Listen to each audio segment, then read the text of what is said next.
உள்ளே இருக்கும் சித்தர்கள் ஆயிரக்கணக்கான சித்தர்கள் தவத்தில் இருக்காங்க.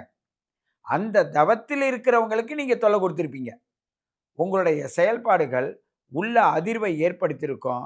அந்த அதிர்வை ஏற்படுத்ததுனால, அந்த சித்தர்களுடைய மன ஒரு எழுச்சி உங்களுக்கு இந்த நிலையை உண்டு பண்ணியிருக்கலாம். அண்ணாமலையார்லாம் ஒருத்தவங்களுக்கு தண்டிக்கிற நிலையில் உள்ளவருக்கு பேர் அண்ணாமலையார் இல்ல. அவர் எல்லா பிரபஞ்சத்தையும் கட்டி காக்கக்கூடியவர். அவர் மீது பக்தி கொண்டு, அதுக்குள்ள தவம் இருக்கிறவர், அவர நோக்கி பயணிக்கிறவர்களுக்கு நீங்க தொல்ல குடுக்கும்போது, எப்பொழுதுமே பெரிய பெரிய ஆன்மாக்களுக்கெல்லாம், அந்த ஆன்மாவை சார்ந்து போற பக்தர்களுக்கு ஒரு சிறு பிழை வந்தால் கூட பிரச்சனை வரும். அந்த மாரி அந்த பக்தர்களுக்கு வந்த பிரச்சனை தான் இந்த சம்பவம் என்பதை மட்டும் நீங்கள் உணர்ந்தால் போதும்.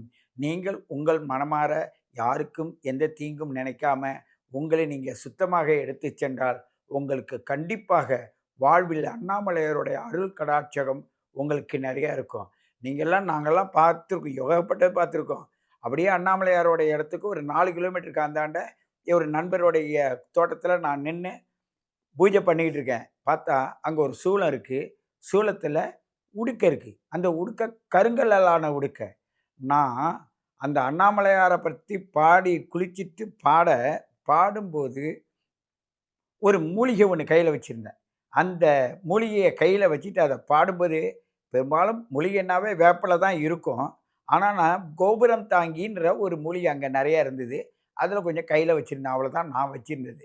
அந்த உடுக்கையில அந்த சப்தம் கேட்டுச்சு பாருங்க. அப்படியே பம் பம் பம் பம் பம் பம் பம் பம் பம்ன்னா அந்த அந்த உடுக்கியின் சவுண்ட உணர்ந்து அந்த ஐயாட்ட சொன்னேன். "ஐயாவே, உங்களுடைய பாடலுக்காக அவரு ஆடியிருக்காரு."